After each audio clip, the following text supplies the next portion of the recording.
I'm Paolina from Reason to Find, and you're listening to Shutter 16. Hi, Chris. How are you? I'm doing super. How are you? I'm great. Well, you guys have got a lot of stuff going on, so why don't we get right to it? And I thought maybe you could start off by just telling us a little bit on how the band first got together. Oh, man. So the band first got together in High School of Music. We were actually put together as like a jam session band. Okay. We were all students at the school at the time. And it was interesting because Caitlin actually wasn't in the band at first.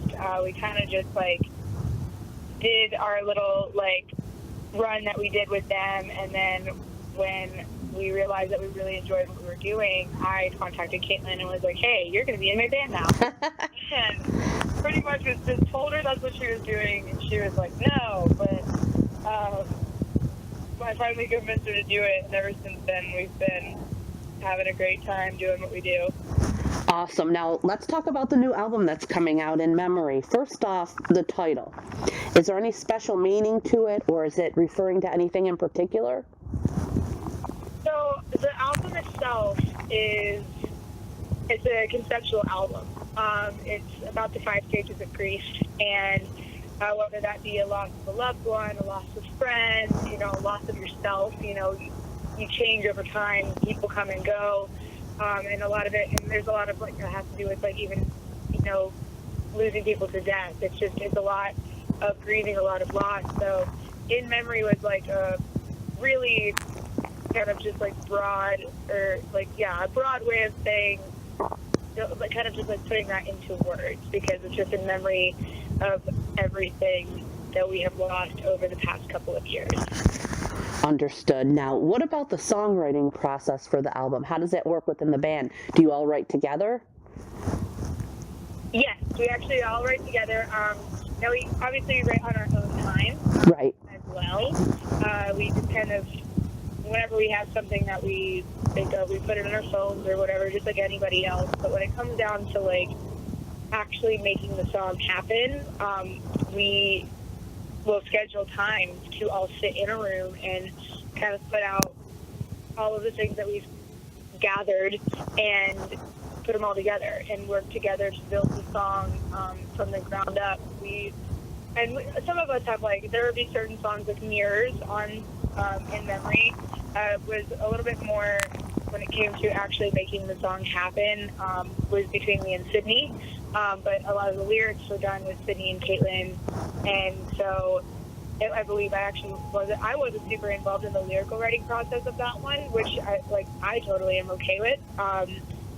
It's because that's the kind of a cool thing that we can do. We all kind of can input ourselves into every piece of the songwriting process, and we really enjoy doing it that way. Very nice. What about the recording process for the album? Because the sound quality is just amazing. So what was the experience like in the studio? Who did you guys work with?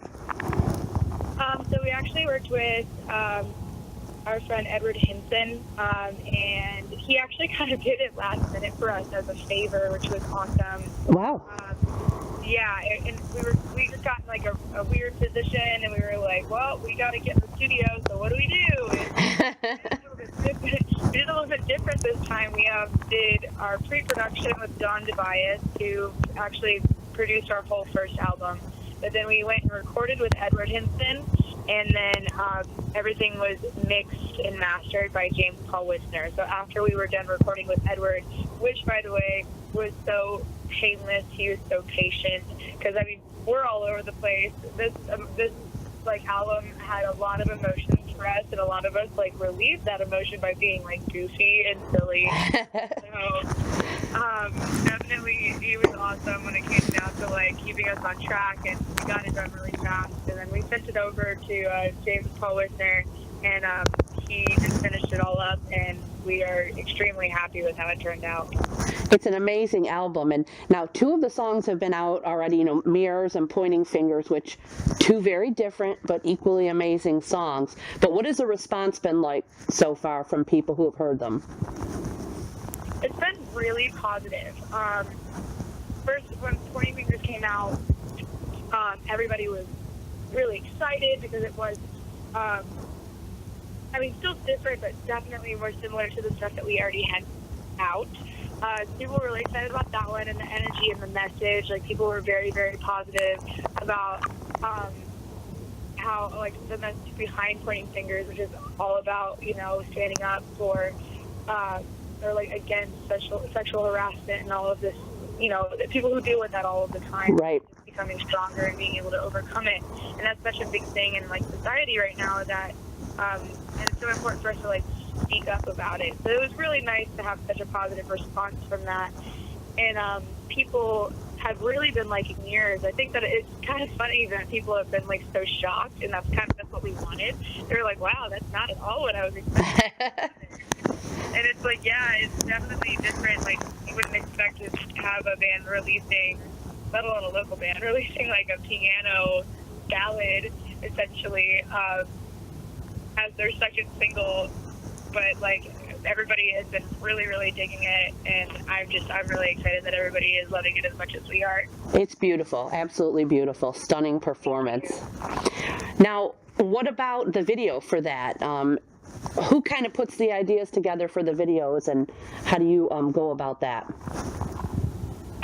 So when it came down to like coming up with the concept and how things are going to play out, we pretty much do everything together. We don't really make any sort of decision without consulting each other, or even just like anytime that we know it's time to come up with something like that, we all just sit in a room and bounce ideas off of each other. Okay. So for Pointing Fingers and for Mirrors both, that's kind of what we did. Pointing Fingers, we definitely wanted to, like, you know, be able to put that message across that I was talking about before in a like a tasteful way, but like in a really powerful way too, that people could relate to. And Mirrors is a little bit more intimate and vulnerable, and so we wanted to keep it a little bit more simple. And just keep it as the performance with me and Sydney. Since that's also really, you know, special. It's like a special moment between me and Sydney too, and we love that we were able to like do something like that for the first time. Awesome. Now, tell us a little bit about the upcoming tour, because the album comes out March 1st officially, right? Yes. Okay, and then the tour coming too. So, kind of tell us what you've got in mind for the tour. And the official release party, which will be later in March here in Charlotte at Amos's. Yeah, I'm so excited for touring. All of us really love being on tour, and we're going to be with one of our favorite they're local to Michigan, but Hail Your Highness. They are the most amazing girls. They're so stupidly talented. So we're very excited to be touring with them. Ever since we played with them last year, we were like, we will tour with you. We didn't have it. So having an all-female like tour, like headlining tour too, is like, it's so cool to me. But like once we're gonna go, we're gonna do this, and then we're gonna be home for like, we're gonna just do a couple weekend runs after we get home on the 10th, and just go hard and heavy into the album release, which is going to be, the lineup is stacked, and we've got like quite the set planned. So I really don't think people are going to want to miss this show. We're very proud of the way that we have like created this concept, and we really want to portray it on stage. So we have some big plans.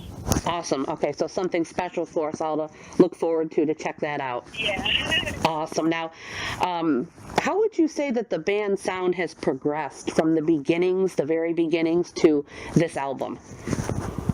Oh man, I think that my favorite part about my band is that you can't really put like a genre on us, or at least it's kind of hard to put us in a box. And before, we couldn't really find our sound, so it was kind of hard to say that we even had a sound. And I think that now we do have a sound, but we are still like able to explore other genres in a way that sounds like Reason Defined.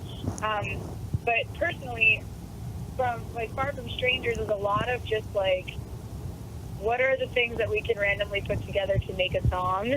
Because we just didn't have any music, so we did everything that we could to make it. And so it kind of was all over the place, and it was